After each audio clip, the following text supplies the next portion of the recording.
Nous avons maintenant Gilles Schaeffer du LIX, Institut Polytechnique de Paris, qui va nous parler, who is going to talk to us about the combinatorics of one variable catalytic equations.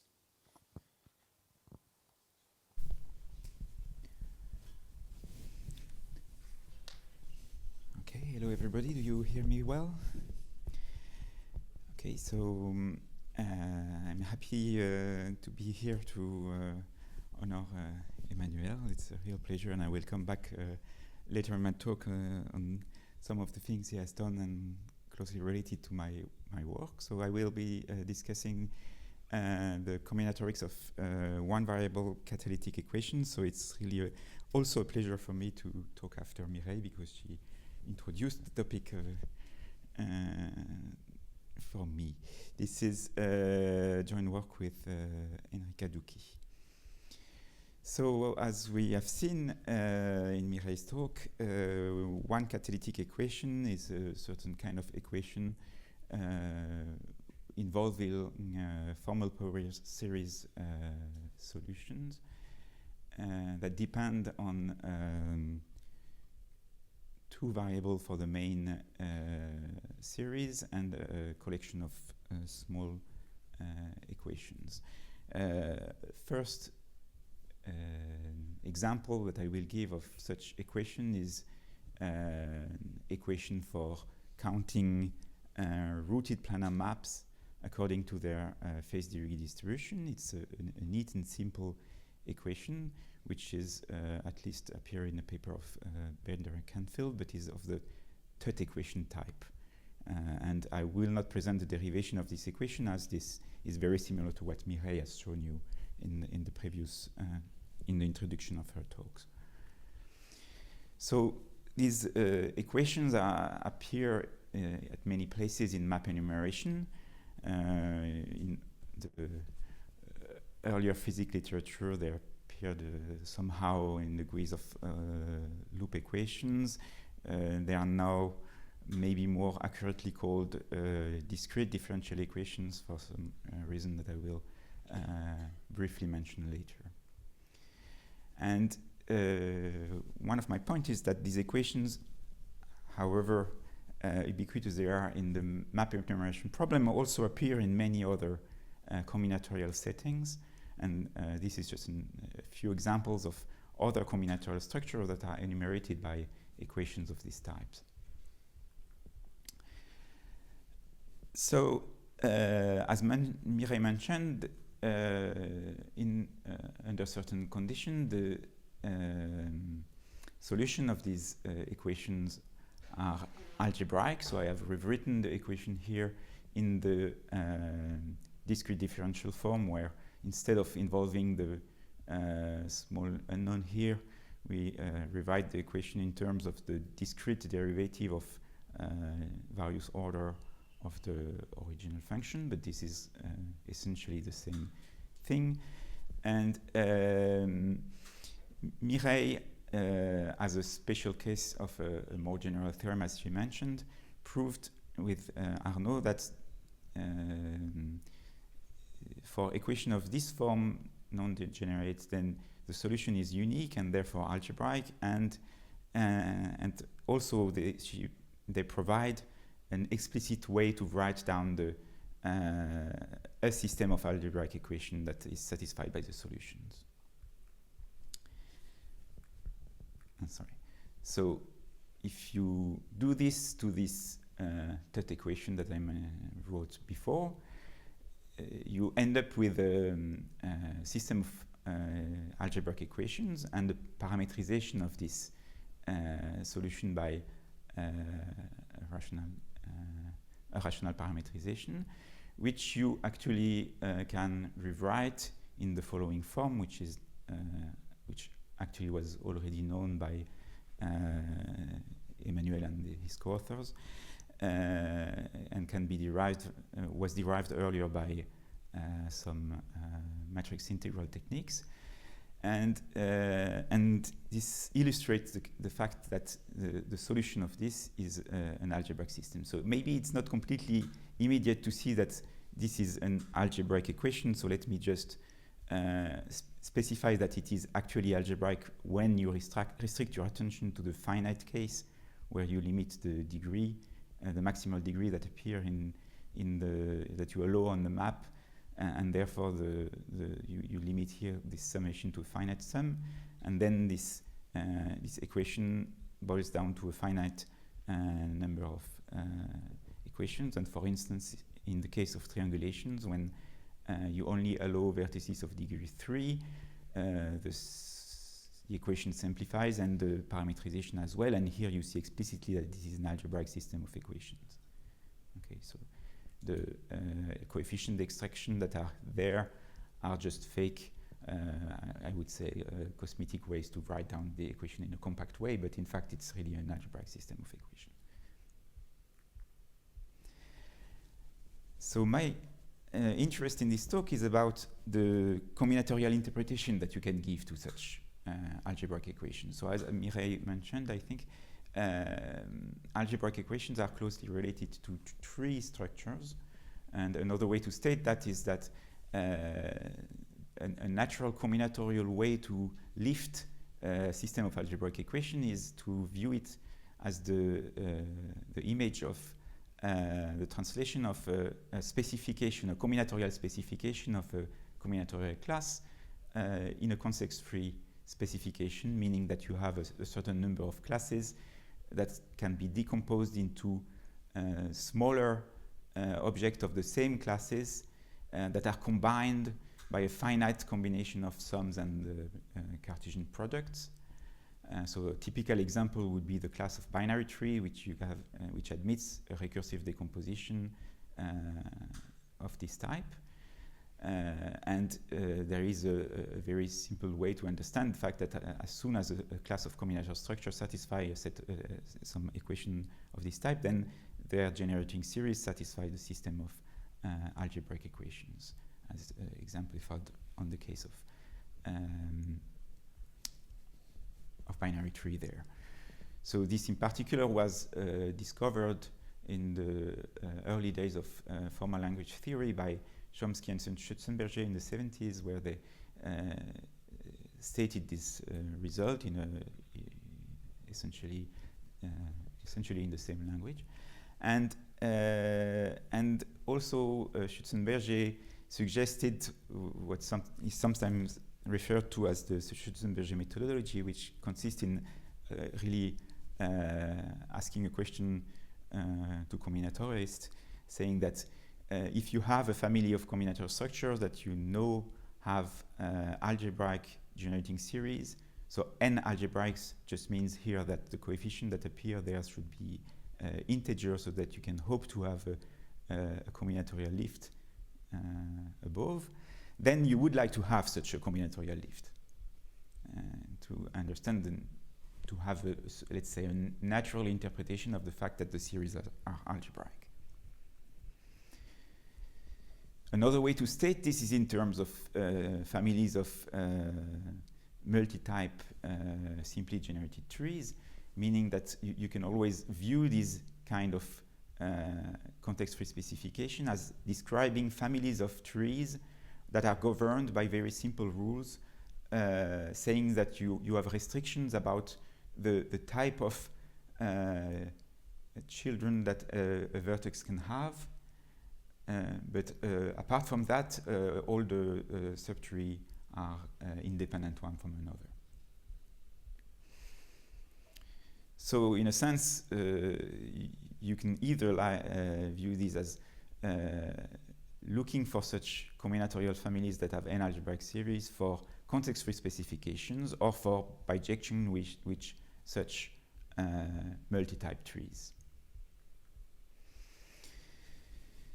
So in the case of this third equation, this was actually done, this program was actually carried out with not one but two beautiful interpretations by Emmanuel and his co-authors in terms of blossoming trees in a paper which was nicely called Census of Planar Map, which is a reference to Tutt paper, for those who do not know that, but the papers by Tutt in the 60s were called Census of Triangulation, Census of and which was published in nuclear physics. It's actually one of the few papers of nuclear physics that I understand. I was very proud of that when I discovered it. And so there is also well, I never know whether I should write BDFG or BDAG mobile that were mentioned already.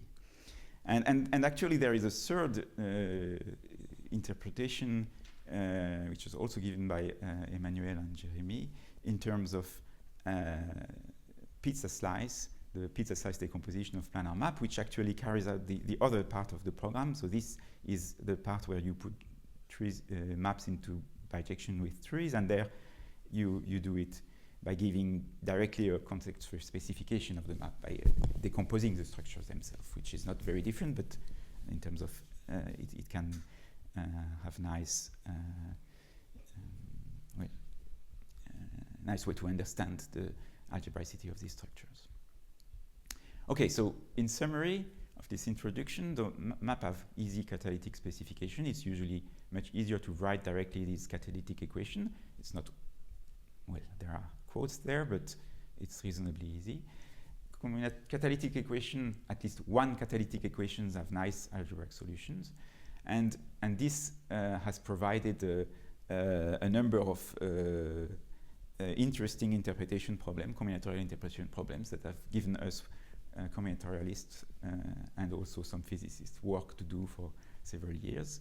And there were a lot of results of this type, and these have led, as has been mentioned, as will be illustrated by other talks, to developments in combinatorics, probability, and even in algorithmics, in fact. But as I said before, catalytic equations also surface in various other enumeration problems, which are not directly map related. And so maybe we could try to do the same work for those other objects. So should we do that? Should we not? That's, I mean, personal taste point of view, but it was not really done except for a few exceptions. In particular, for many of these structures, what people have done is that they have found bijection between these combinatorial structures and some families of maps. And then they say, well, maps we know how to decompose. And only in a very few exceptions, a pair of results on a ternary interval by Eric Fusy and his co-authors, the direct program of devising direct bijection or direct decomposition of these objects that show their algebraicity instead of mapping them to map has been done. And also it raises a question, which is whether there could be a systematic way to do that. Once you have the catalytic specification, can you systematically obtain the bijection with trees or the context-free decomposition specification directly without having to be a clever combinatorialist? Just in case Emmanuel would stop working for some.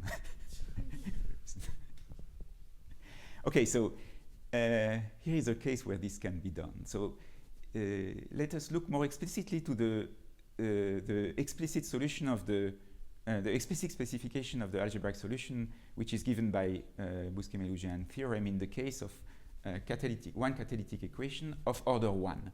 So order 1 are the simplest equation of this type, where you only have a first order derivative here. So it's a restricted case, but it turns out that it's the most common one. There are many examples for which you only have this, so it's already an interesting case. And in this case, the solution turns out to have a very neat expression where the parametrization, the algebraic parametrization in terms of which you express the series you are interested in. So typically you are interested in this F0. This parametrization is just simply derived from the original equation by taking some derivatives. And in particular, it is an algebraic specification if the original catalytic specification is combinatorial.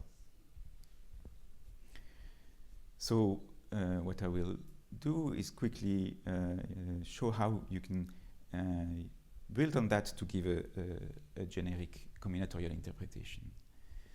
But before that, let me give an example quickly of another structure which has this catalytic decomposition. So these would be some trees that have that come from some well, there is a logical interpretation, but we don't care here. What we should just say is that they are unary binary trees. So you have binary nodes and unary nodes. So that for some reason the trees is drawn from left to right, because I couldn't choose between top to down or up. And then you have leaves, and there is a condition that each leaf should be matched to a unary node in such a way that the figure is planar. So this is quite an artificial example, because in some sense you could say that this is a weird type of map. So we are not very far from the original context, but still it was devised independently from the context of map. And you can now rephrase this condition that you have this matching around the tree by saying that you can count the number of leaves and unary node in each subtree, and there is so this will give the excess of a subtree, and the condition is that this excess should be non-negative everywhere. So you should never have a subtree that contains more unary node than leaves, otherwise you will not be able to do the matching as expected. And then if you try to decompose these in a standard way as you would decompose trees, by decomposing at the root, then you do the standard thing. You cut the root vertex and you separate the subtrees. But the only thing that differs with the standard context-free specification is that you have to pay attention to the excess. And this will restrict your move when you have a unary node, because this unary node has to decrease the excess. So you have to be sure that you start with a tree which has a non-zero excess. And so when you write down the equation, you immediately have an equation of the form algebraic, but with this discrete derivative that that has the effect of removing the case where the subtree has excess 0 and then decreasing the excess by u. Okay, so this is an example of another example of catalytic equation. Okay, so this actually example allows me to introduce a generalization of that, which will actually be generic in some sense. So the generalization consists in considering trees that have vertices which are necklaces with some little pearls. I have blue, red, and black pearls.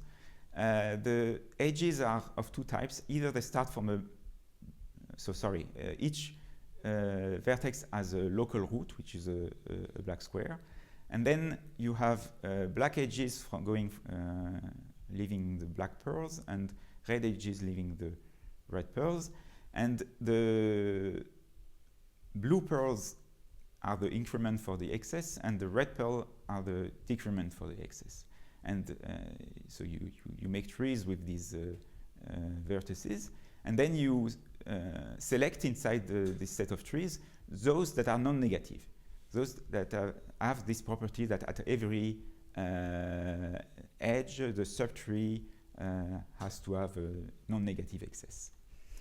And this is in fact, let me speak, I will ask you to believe me on that, but if you look, it's very easy to see that this is in fact a general model of these equations. Okay, so you just check that each time you have a red edge, then you will need to have this condition, and so it will give you a contribution which is a discrete difference, and for the black edges you will get a standard contribution, and in the end you have here Q is just the generating series for the vertex type that you have in your family of tree. And so this gives a generic interpretation for the catalytic equations.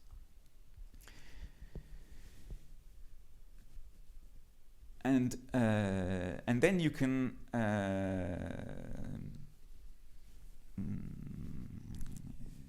build on what was done for maps and introduce some rewiring operation, which consists in making a closure, adding some edges that connect the blue and the red dots in a canonical way around the tree, and then removing the red edges, and you prove that this gives you a new family of trees where you have replaced the red edges by blue edges, because you have added for each red point you have added a blue point, blue edge going to a blue point, and it turns out that this can be made into a bijection, and the reverse bijection consists in doing, in some sense, the rewiring in the other way around. You just reconstruct the edges between the red pearls and the original black squares. And this rewiring is actually quite simple to analyze. I don't have time to do that, but you can very easily convince yourself that indeed it produces a tree, and that you can characterize these families of trees very easily. They are just standard trees, except that you have a single condition, which is that when you do this red pairing, this red rewiring, the original root of the tree should remain free. So you have here a family of trees that are simply generated with the sole condition that they should be balanced. That is, when you try to reclose the red edges, the root here remains unmatched. And so this is very reminiscent of some of the bijections that were developed by myself and by Emmanuel in the context of maps. And then, let me just skip this for a moment. And then it turns out that the resulting trees, these companion trees that have the blue edge instead of the red one, they have a simple context-free specification. So you look at the various ways they can be rooted. So you take a tree like that, which is rooted on a square, and then the decomposition will be easy to do, because you know the type of vertices you have, and you don't have any other conditions on the subtrees. So if you forget about the balance condition, then these trees are just algebraic, just standard simply generated trees. So they have they satisfy an algebraic system of equations, and the fact that the various equation involve the derivative of the original series of vertex type comes just from the fact that you want to root these trees. Instead of rooting them on the square pearl, you want to root them on a black pearl. So you have to derive with respect to the number of black pearls, because you have to choose a black pearl to create the root vertex, and then you just plug the other trees in the same way. So when you want to do the blue one, you have to derive with respect to the number of blue pearls on your vertices, and so on and so forth. So this gives a simple interpretation of the fact that you have this system of equation involving the derivative. It just means that you consider trees that are really rooted on the other types of pearls instead of being rooted on the original pearl. And then you need a way to get rid of the balance condition, or to recover the balance condition, because what I just said is that the rooted companion trees have an algebraic specification, but what we need for the bijection are the balanced companion trees, and then you can again recycle what has been done in the map theory to have tricks in order to express the series of balanced trees as a difference between two series of rooted trees, or some derived balanced tree where you single out a vertex. You can express them directly in terms of as a product of rooted trees. So this gives a neat and generic way to lift combinatorially the Bousquet-Mellou-Jehan theorem for order 1 equations. So indeed, I have just rewritten the same. You can recognize the previous statement, but instead this is written in terms of a specification, a combinatorial decomposition. And from this combinatorial decomposition, you get a family of trees and a bijection between the original structure and these trees in a generic way. Okay. So this can be applied for the planar terms that I've mentioned earlier. Let me go quickly because I see that I'm a bit late. So you apply the rewiring, and then you look at the actual decomposition that you have for your companion trees, and it boils down to very simple rules that directly give an interpretation of the system that we had before. And if you look at this, you can recognize some things that are related to ternary, to triangulations, for which you get automatically also an interpretation. Okay, so let me try to wrap up on what I've shown. So I've proposed here a generic way to deal with families of combinatorial structures that satisfy catalytic specifications. So one could try to see what you get when you apply this to all these other families. For maps, we already have some bijections. It turns out that we get new ones with this approach. We do not recover the known one, we get new ones.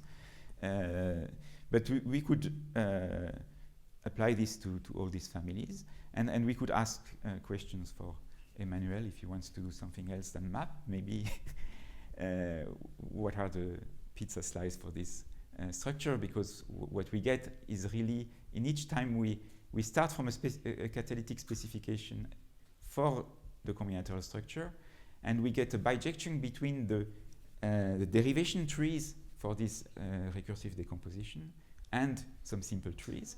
But in each case, you can hope to have a direct, to deduce from that a direct decomposition of the original objects. And one could also wonder whether for all these structures there are parameters like distances in map that can be taken advantage of and studied. And yeah, do I still have 2 minutes? Or? Okay, so for the last 2 minutes, the other thing that you could try to move on is to go for higher order catalytic equations. And so for order 1 equations, we have seen that we have a very neat expression of the polynomial system. It turns out that for higher order equations, this is not the case. So the theorem gives us a system of k equations, as Mary mentioned, for some series and for the small unknown. But the system is not clearly, it's not easy to rewrite this in an algebraic way in generically. And more generally, the series do not have non-negative coefficients. And so it's not clear what to do there. So this makes things harder. So especially because it's easier to look for bijection if you have someone who give you complicated formulas, because the more complex the formula are, the better the more you know about the bijection you're looking for. But in this case, you don't have these nice formulas. So what can you try to do? So what is the plan? What are we trying to do with Enrica? So first of all, we looked at the linear case. So the linear case is when this polynomial here is linear, is essentially the kernel method for one-dimensional walk with arbitrary up and down steps. And in this case, you have some combinatorial results, and you have a more explicit solution for the equations. And we actually observed that instead of working with the series U, if you work on the elementary symmetric function, is this separately in the finite and infinite roots, then you can computationally recover the bijection from Duchamp. And this gives, in a sense, a solution for the linear case. And my conclusion is that for the nonlinear case, one should apply the heuristic as, if I understand correctly, Mireille did in the work she explained us, to work with the elementary symmetric function in the UI instead of working with the UI. And also at this point to start with the discriminant for to avoid involving the evaluation of f on the UIs. And what we are trying to do now is to apply the linear case to the general nonlinear case by observing that along a branch we essentially have a linear decomposition and a few ugly details to sort out. Thank you. Happy anniversary.